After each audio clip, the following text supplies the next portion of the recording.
The crowd gasped.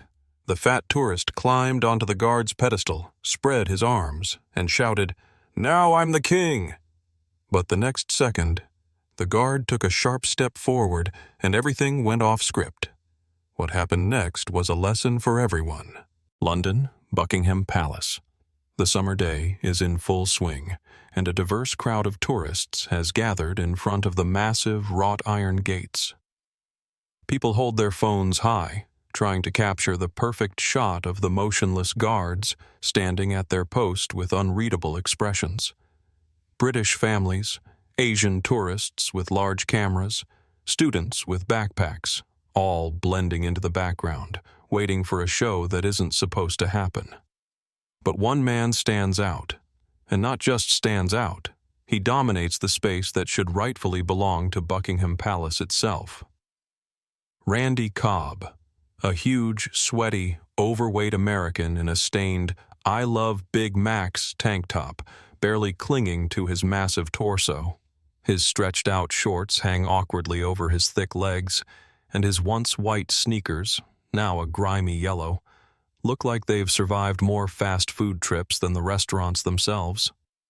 His sweat-drenched face resembles a boiled ham, and in his hand, he clutches a plastic cup filled with half-melted ice cubes and the last remnants of cheap soda. A baseball cap with the American flag sits crookedly on his head, emphasizing every ounce of his unapologetic confidence. "Yo, dudes, check this out!" he bellows, waving his thick, meaty arms. His friends immediately pull out their phones, eager to capture the moment for social media. Randy charges forward, knocking a teenager with a GoPro aside. "Move, kid!" He bulldozes through the crowd, like an icebreaker plowing through frozen waters. People grimace, stepping back, unable to ignore the overwhelming stench of sweat, beer, and cheap fast food radiating from him.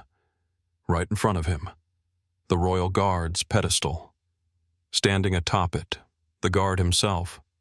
Tall, lean, with sharp aristocratic features, he stands as if chiseled from stone, his red uniform pristine, his black bearskin hat towering above the crowd. A rifle rests in his hands, his posture rigid, his gaze frozen, unreadable. But Randy doesn't respect tradition. Randy is here to have fun. He lunges onto the pedestal, like a walrus struggling to heave itself onto an ice floe. Through wheezing breaths, grunts, and the sound of his overstretched tank top straining against his gut, he finally pulls himself up. The crowd falls silent. The British whisper, "He's not gonna—" "Oh, he is." Randy, proud, triumphant, gleaming like a statue at a beer festival, spreads his arms wide. "Now I'm the king!" he bellows, throwing his head back. Some tourists laugh, others stare in stunned disbelief. Randy takes another step, flailing his arms, mocking the guard's stillness with an exaggerated, ridiculous pose.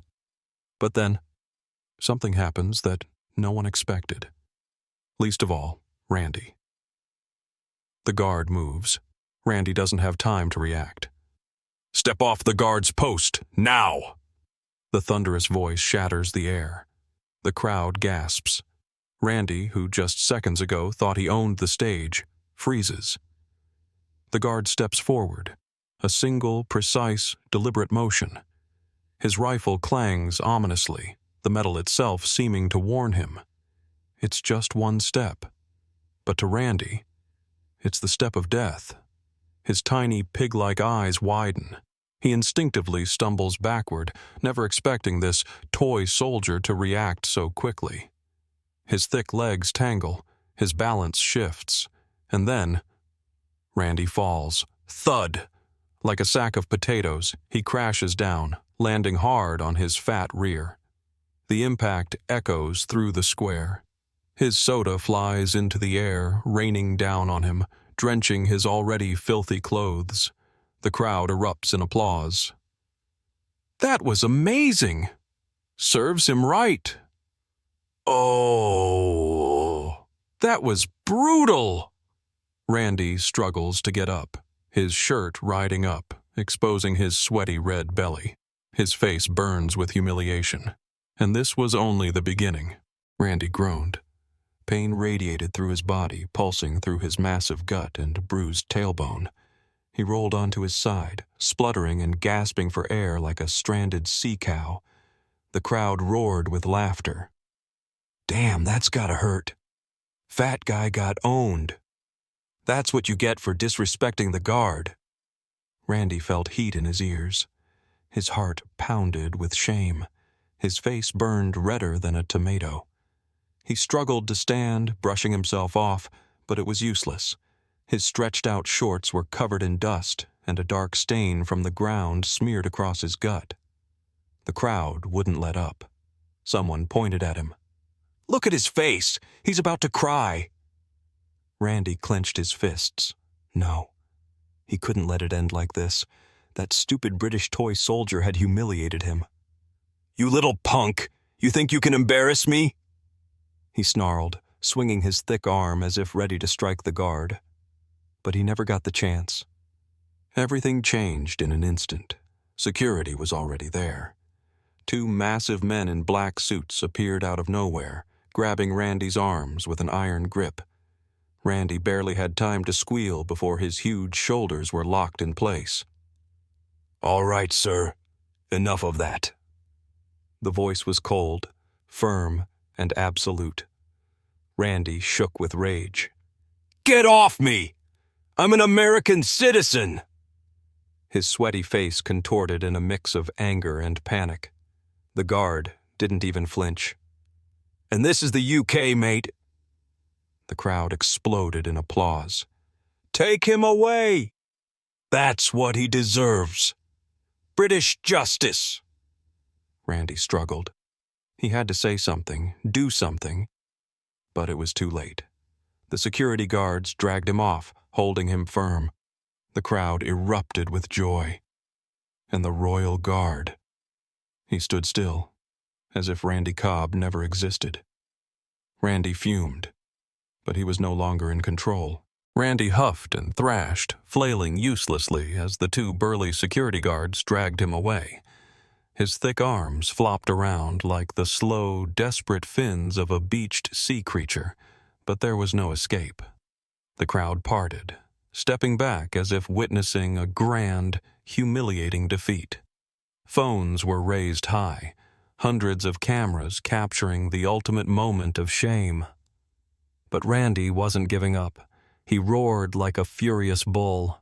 "You can't do this to me!" The security guards didn't even blink. Their faces remained stone cold, as if they had dealt with idiots like him 100 times before. The crowd watched with glee, but not one person stepped in to help. Randy's eyes darted around, searching for sympathy. Instead, he found mockery, delight, and pure schadenfreude. Finally, someone put this pig in his place. Look at him struggling. That's hilarious. No respect, no mercy. And then, the final blow.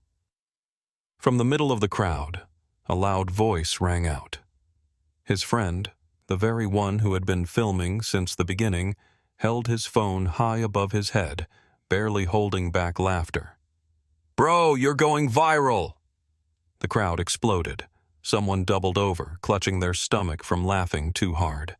Someone else waved their arms wildly, yelling, "World Star! World Star!" Randy froze. His eyes flicked to the phone screen, and he saw the worst thing imaginable. A video. His shame, his downfall. Him, massive and sweaty, making faces on the pedestal. Him, wide-eyed, stumbling away from the guard. Him, crashing down on his fat ass, arms flailing like a stranded whale. And worst of all, the view count. The number was skyrocketing. His stomach twisted, his sweaty face contorted in agony. This was worse than a fine, worse than any punishment. This was a public execution, on the internet, and he knew there was no coming back from this. Hours later. London police station. The creak of an old plastic chair. Randy Cobb sat slumped in the corner, deflated, like a popped balloon. His massive frame sagged against the seat, his shoulders hunched so low that his cap nearly covered his beady, defeated eyes. Beside him, on the desk, his phone. His only connection to the outside world, and his biggest source of humiliation. His thick, trembling fingers scrolled feverishly, swiping across the glossy screen. A screen that now reflected his worst nightmare. The video. The title blazed like a death sentence. Obese American gets destroyed by Royal Guard. The view count was climbing before his eyes. 100,000, 500,000, now 2.4 million. And it had only been a few hours. Randy swallowed hard, his throat tight. The comments were ruthless. Biggest L of the year. Dude just became the internet's biggest clown. Respect the guard or get embarrassed. Fat guy versus British discipline. British discipline wins. He really thought he could win against a guy with a gun? LMAO. Randy was redder than a boiled lobster. He snapped his phone shut. But it didn't matter. Out there, somewhere on the internet, his face was already plastered across 100 memes. Out there, millions of people were laughing at him. He choked on his rage, his fists clenching. But what could he do? Nothing. Absolutely nothing. Meanwhile, far from that tiny police station, Buckingham Palace was still bustling with tourists. Dozens of people stood by the gates, cameras in hand, taking pictures, recording videos. And among them, the guard, tall, fit, impeccable, standing at his post, motionless, like a statue, serious, composed, unshaken, as if nothing had happened, because to him nothing had. To him it was just another day on duty, to Randy, the worst day of his life.